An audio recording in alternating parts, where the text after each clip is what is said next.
In this week's stories, we have a billionaire working for the FBI, conservatives building an anti-woke economy, rise in popularity for deepfake celebrity adult content, and more. Welcome to Carbon Valley, I'm your host Roger. Cottesmore School, a boarding prep school in the UK, has appointed an AI robot as its principal head teacher.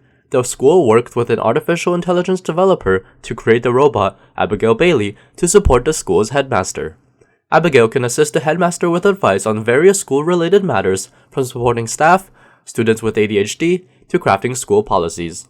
The technology worked in a similar way to ChatGPT. The AI principal possesses extensive knowledge in machine learning and educational management, making it capable of analyzing vast amounts of data. The headmaster noted that he finds comfort in having an unbelievably well-trained AI companion to provide assistance. However, schools are not the only ones interested in virtual individuals.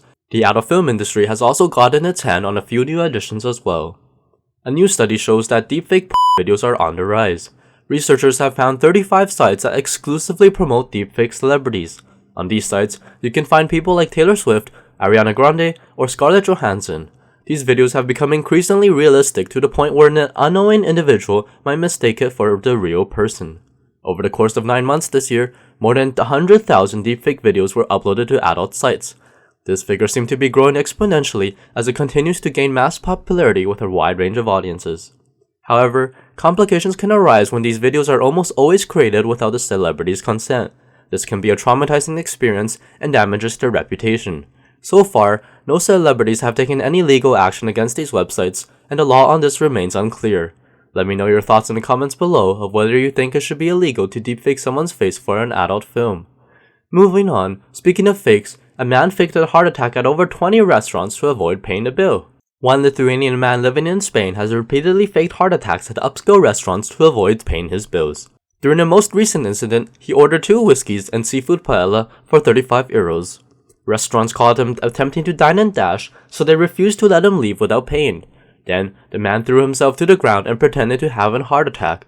The restaurant managers didn't fall for it, so they called the police, who recognized him instantly. It was the 20th time it happened within the year. The man was arrested on multiple occasions and would spend a couple nights behind bars. In his cell, he wouldn't seem unfazed though, and would greet officers with a smile.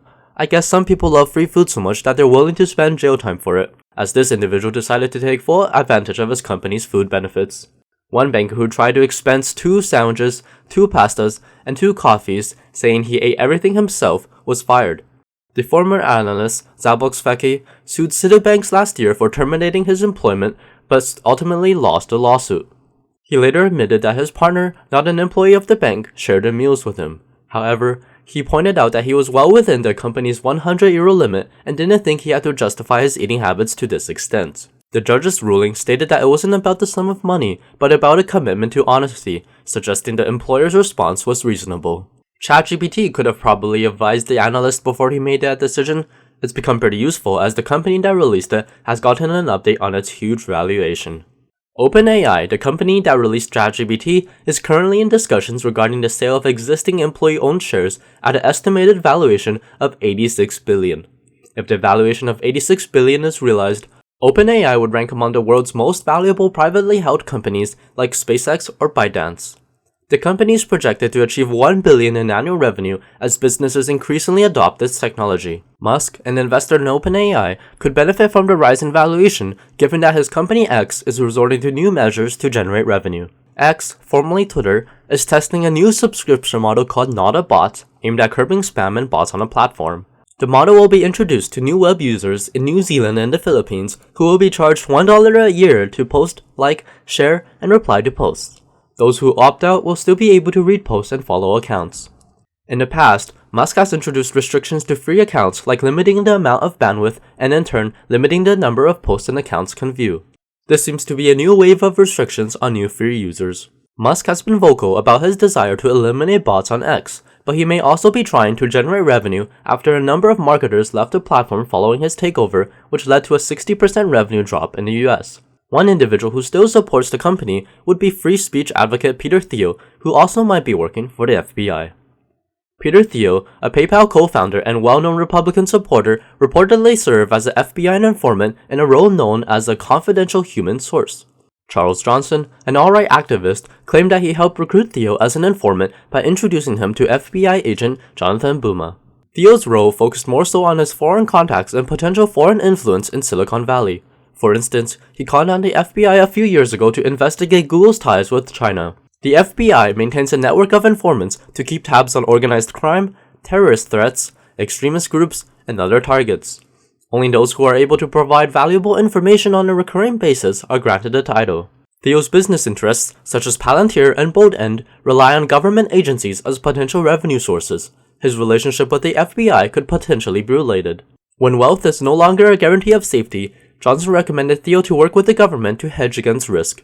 Theo probably wasn't trying to create an anti-woke economy though, like some conservatives are.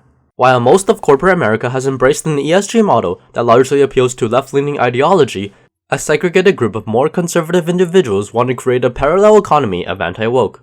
Omid Malik, the founder of 1789 Capital, a conservative investment firm, is investing $15 million in Tucker Carlson's new media company, Last Country. Malik's investment in Last Country is part of a larger trend where conservative investors and entrepreneurs are creating alternatives to businesses they perceive as woke. For instance, the Daily Wire, a conservative media company, pledged $100 million to create a children's entertainment streaming service called Bentkey, positioning as an alternative to perceived woke Disney programming. There's a lot more of these businesses.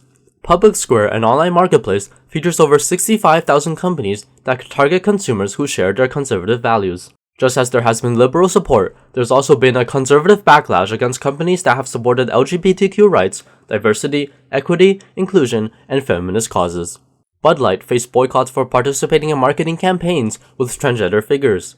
Target, Kohl's, and sport leagues like Major League Baseball and NASCAR received backlash for celebrating Pride Month. Chick-fil-A and Cracker Barrel also faced criticism for commitments to diversity, equity, and inclusion.